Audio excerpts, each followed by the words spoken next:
channel, The Political System. Hope you all doing well. We are here with our next lecture, so shall we go. A political system refers to a section of the society which deals with the matter and issue related to distribution of the resources and conflict resolutions. The system comprises of the institution, organization, rules, principles, and behaviors related to conflict resolution. That is the court system, executive, parliament, behavior like voting. Here you can see the conservation chamber, government institution. Input, demand, taxes and community services. Feedback, schools, hospitals, security rules. And output are the policies, rewards and the deprivation. Features of the Africa political system is colonial legacy, dependency, economic underdevelopment, ethnicity, natural resource endowment, weak institution. Now the pre-colonial political system in Africa. Primitive Africa, historical philosophy, enlightenment in 1963, all the development and defensive. In Black Africa, summer, water, algae politics and administration in East Africa. Now there are the two types of the African political system. The one is the centralized political system and the other one is decentralized political system. Positions of the powers and authorities was inherited and powers and authority centralized in the centralized political system, while in the decentralized political system, positions of powers and authority was earned. Powers and authority decentralized, the Maasai community in Kenya and Tanzania. This was the standing army for defense. Size of the polity was very large. Political units were large. The kind of the lawmaker based on the traditions, customs. The king was the judge and the prosecutor. The king made rules, principles, and laws. While in the decentralized political system, size of the polity was small since they were moving from the one place to another. The councillor of elders played the role of the parliament. The council of elders was the judiciary. Laws was made collectively.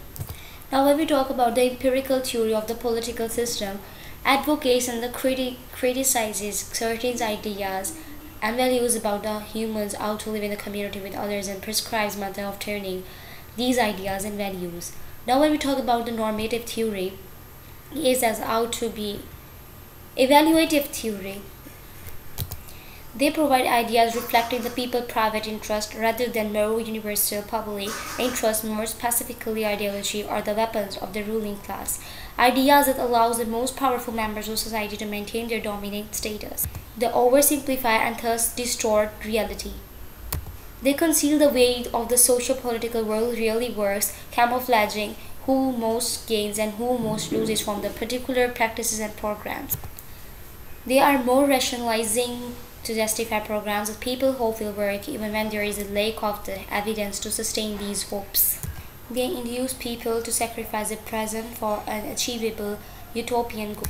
They promote closed and rigid thinking that is resistant to new forms.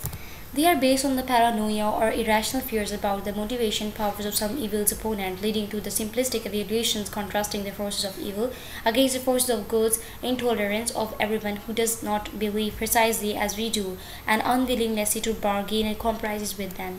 They assert a moral and political absolutism and dogmatically insisting on certain principles and behaviors and demanding the conformity to their trust. They are extremists in that way they reject the established political, social, and political institution and the stable benefits provided by these institutions. Ideology is a contested term. System of relatable beliefs about social, economic, and political life. The ideas of ruling class are in very opposed to the ruling ideas. The class which is ruling material for society is at the same time its ruling intellectual force. The class which has been of material production and its disposal has a control at the same time over the means of mental production, so that thereby, generally speaking, the ideas of those who lack the means of the mental production are subjected to. A set of systems of ideas whose function is to justify and legitimate